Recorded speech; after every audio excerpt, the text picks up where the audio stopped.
5e Scream News aujourd'hui. Alors premières infos, oui les 4 survivants de Scream 5 seront dans le 6e opus.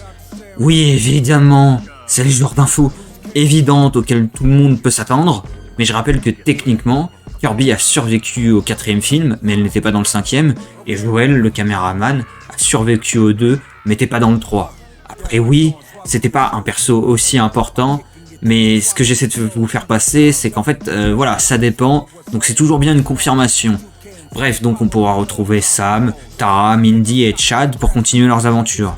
Toujours aucune info sur le retour de Sydney Prescott d'ailleurs. Il me semble que Neve Campbell hésite à trop commenter là-dessus. Elle ne sait pas si elle a le droit de le faire et ne sait soi-disant pas si elle a un rôle dans le film.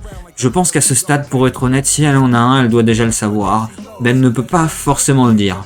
Sinon pour le reste, on a eu des infos non officielles, j'insiste là-dessus, qui sont apparues autour du casting, comme par exemple un retour potentiel de Joshua Jackson, qui était un des étudiants aux côtés de Randy dans Scream 2, mais c'est à prendre avec des pincettes, ce n'est pas vraiment validé du coup, je vais éviter de partager tout le casting, car ce que je veux c'est du concret.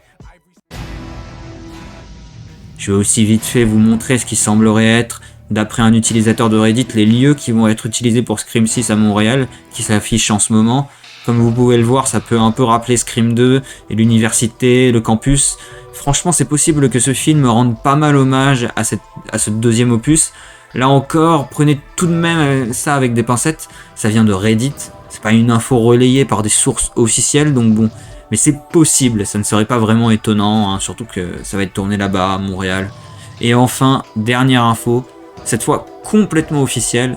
Cette phrase qui nous apprend clairement que les 4 survivants des tueries de Ghostface quittent Woodsboro pour commencer un nouveau chapitre de leur vie. Et ça c'est une grande nouvelle, parce que cela confirme à 100% que Woodsboro ne sera plus le lieu de l'intrigue.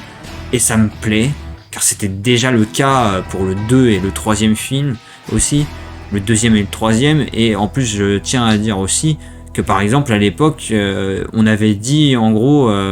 on nous avait expliqué qu'il restait du carburant, de l'essence, on va dire, pour plus d'histoires liées à Woodsboro. Donc ça laissait présager que les suites pourraient encore être autour de Woodsboro, mais là, ça y est, on nous confirme que ce n'est pas le cas, contrairement à certaines, à au moins une certaine citation précédente, on nous confirme que ça ne sera pas le cas. Voilà, en même temps, j'ai envie de dire, franchement, enchaîner 2 retours à Woodsboro avec le 4 et le 5, ça faisait peut-être beaucoup, même pour moi qui est fan de Scream.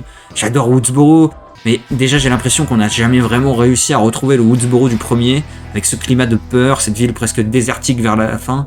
Et je pense que c'est important d'avoir des nouveaux environnements pour se renouveler, donc je suis 100% pour. Souvenez-vous de la fac de Windsor, de ces grands espaces verts impressionnants, de ce meurtre en plein jour de Randy qui a été justement rendu stressant et sous tension, car le tueur pouvait frapper de n'importe où dans un endroit aussi vaste. C'est ça que je veux voir, et je suis à 100% pour une suite de ce calibre.